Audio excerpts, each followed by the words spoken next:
Hi folks, welcome to my irregulars and those of you who are walking through the door for the first time. Hopefully you've had a last word, maybe you've had a paper plane as well. You thought, is there any way that you could mix those two together? Maybe put in a Oaxacan perspective on it? Well, that's what we're actually going to do. We've got Mezcal here, so on this episode of Hit the Mahogany, we are going to be doing the Naked and Famous. I'm neither naked nor am I famous either, actually. Maybe we should just keep it that way. Well, maybe one of them. But which one? The naked or the famous? I don't know. I'll let you guys decide on that one. Anyway, reading glasses. Naked and Famous, the background. Death and Company. This one actually just came across my feed. I was like, this sounds as though it's very interesting. Recognised it was Death and Company. Pulled my... and not marketing, pulled my Death and Company book off the shelf, and here is what it said about the Naked and Famous. So it was Joaquin Simo, and apologies for the pronunciation of the name there, 2011. This cocktail is the bastard child of an illicit Oaxacan love affair between the classic last word, page 144, and the paper plane, a drink Sam Ross created at the West Village Bar, Little Branch. Choosing an aggressively smoky, funky mezcal was key here, as there's relatively little of it in the drink and it needs to stand up against two liqueurs, neither of which lacks complexity. Well, that's the background of it. So, pretty simple. It's an equal parts cocktail, and anything that's equal parts, nice and easy for anybody to actually make. So, paper plane, Aperol, last word, Chartreuse, a little bit of Oaxacan, the mezcal here, that smoky component, and then we've got some citrus here as lime juice as well. So in the last word you actually use green chartreuse, very much heavier on the herbal notes. The yellow chartreuse, a little bit lighter, a little bit sweeter, a little bit more of the honey front on it there. Still herbal notes in it, but not quite to the same degree, so it's a good balance. I don't know what it's going to be like in this. Like many of the others, I've never tried this one before. So, shall we get stuck into it? Let's give this one a shot. See what it's like. See if I want to get naked and make myself famous afterwards. Alright, mezcal. So it's equal parts, it's 3/4 of an ounce for each cocktail. I'm going to be making two, as I always do. And you can make two, as you may always wish to do. You know what, do it for yourself, do it for somebody. Maybe somebody that you're missing, maybe you have another drink sitting there. A little bit of both, I suppose, in my mind just now. But do it either way, you know. Don't overindulge though, one way or another. So it's going to be 3/4, so I'm going to do 1.5 of our mezcal here. Ah, that smells. Did you know tequila is a type of mezcal? Yeah, check that one out, eh? That'll blow your mind.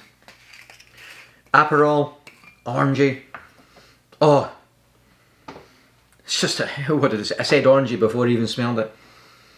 It's like those crystallized fruit slices that you get. Kind of reminds you a little bit of that. You got the sweetness of it being a liqueur as well, with orange and everything in there. Blah blah blah.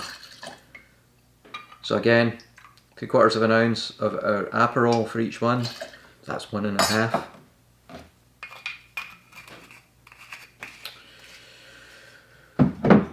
Our yellow chartreuse. As I said, green chartreuse. Actually, chartreuse. I suppose this might be a little bit of a special cocktail these days, since chartreuse is very difficult to get at the time of making this anyway. A little bit harder to get your hands on with the monks cutting back in the production, focusing more on their studies as actual monks. Again, it's got sweetness, bit of honey. There's like a pepperiness that comes through with this, but it's not got that. It's not got quite as heavy the herbal bitterness as the green chartreuse. Good one to have on your shelf, definitely. So again, 3/4 each, so that's going to be 1.5 of our yellow chartreuse there. Lime juice. Guess what? It's equal parts, so guess what? It's 3/4 again, so I've already got my lime juice measured out here. And in we go. That's it. Short and sweet. In the shaker. Let's get some ice. Let's get this one chilled down. Put some ice in there. Now, I'm certainly glad I'm not naked. I don't know if you've maybe you've been making a drink, or sorry, maybe you've had, I know you could be making a drink, maybe you've had a few beverages and you're looking for something to eat. Maybe you got a bit of a hangover, maybe you're just too lazy to get dressed properly in the morning.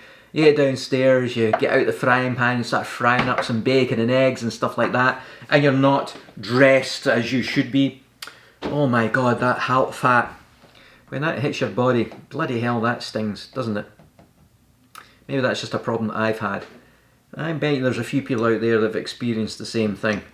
You know what? Don't be naked and infamous. Maybe that's another cocktail. Alright, let's get this one shaken up.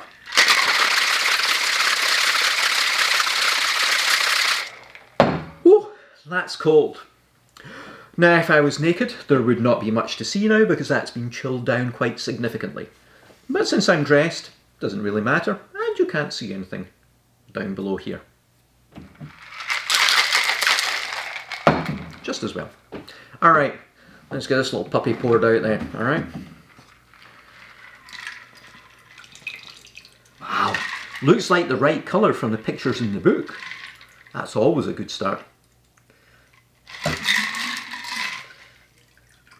Into our coupes we go. That's it. No garnishes. Nothing at all. Job's a good one. And there we have our naked and famous. Alright, let's taste this one then. Here we go.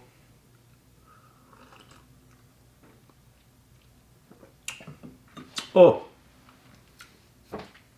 Chartreuse right at the front. Sweetness, orange, Aperol, middle. Mezcal. Coming at the end, but the smoke has covered it all. It's like smoke over water. Forget it. There's like a flavour all over the top of that there, and that's certainly the mezcal. Of course, many cocktails, you need the citrus in there, cuts it, bites it, pulls it all together. Thins out the sweetness of any of the liqueurs there. Holy shit, this is really good.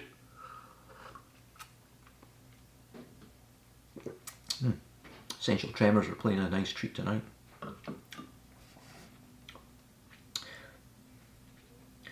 That is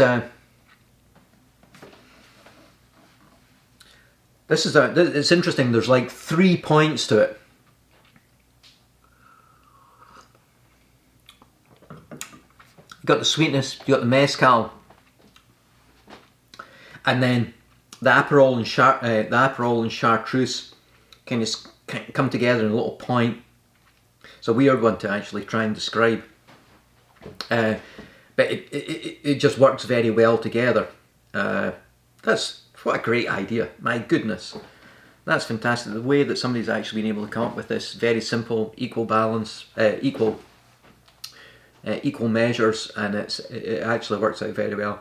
I think if you're somebody who you want to introduce somebody to maybe Chartreuse or maybe a little bit more of those bitter forward type cocktails, the herbal ones, this is a good starting point because it's not bitter.